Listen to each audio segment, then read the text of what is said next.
Was Suella Braverman sacked for being right? Was she sacked because she refused to toe the namby-pamby, wishy-washy, lefty-lovey lies about illegal immigration and, crucially, about two-tier policing on our streets?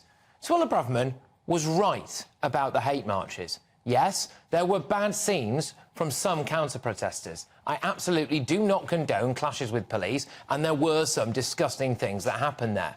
But there was a heck of a lot more of this stuff, and this stuff has been going on for weeks. Huge numbers of anti-Semitic signs, like this one that we can see on your screens right now. People saying things like, death to all the Jews, intimidation of poppy sellers in the run-up to Remembrance Weekend, having to move their stalls, constant chants of from the river to the sea. We all know what that really means. And that's before we get stuck in to the calls for jihad on the streets. So, yes, they were and are hate marches. And I tell you who'll be happiest with Suella's sacking? Those people doing that chanting. But she was also right about two-tiered policing. Now, I don't enjoy saying this because the police do a difficult job. I do think that they should be paid more, and a lot of the time I feel incredibly sorry for them. But facts are fact, and the facts are that the police sent forward Assistant Commissioner Matt Twist early doors to tell everyone that the counter-protesters were essentially violent scumbags and the pro-Palestinian march was all fine and dandy, and that simply was not true. This meant that the media reported it as such, like our friends at Channel 4 News, who put this tweet out before deleting it. It said, after being branded hate marches by the Home Secretary, a massive pro-Palestinian protest passed off peacefully, with hundreds of thousands in attendance. The only scuffles on the day involved far-right protesters who clashed with police. That is categorically untrue.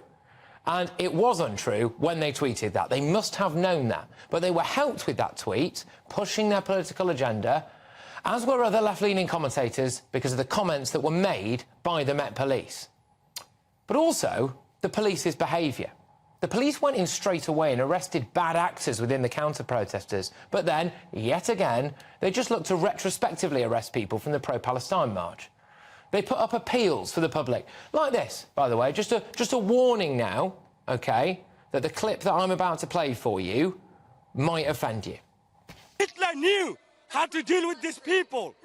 They probably made a program so they can create a state of Israel in the expense of Palestinian Muslims' blood.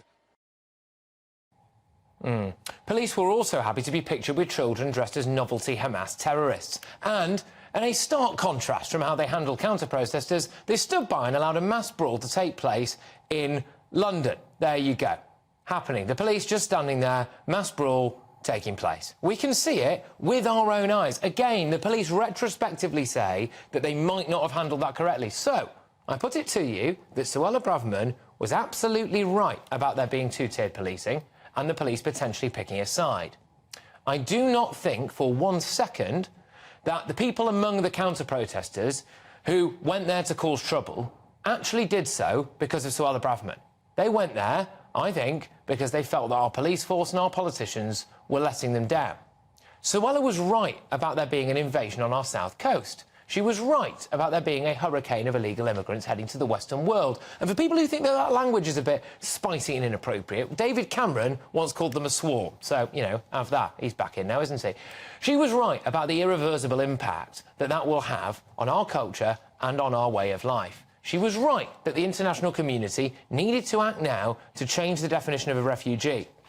Suella Braverman has actually been right about quite a lot. People might not have liked the language she used. They might have moaned to their metropolitan mates about how she's a horrible little hate merchant and a racist. But I will tell you what I really think they didn't like most of all.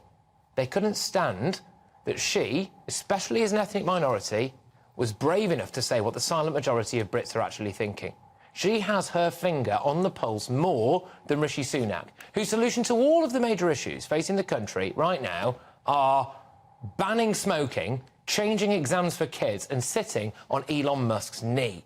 If Rishi Sunak really thinks that Suella Braverman was the problem and that David Cameron, a pro-EU, China-loving Obama-phile with some fascinating business interests in the Middle East, is the answer, then maybe he's more deluded than many people thought.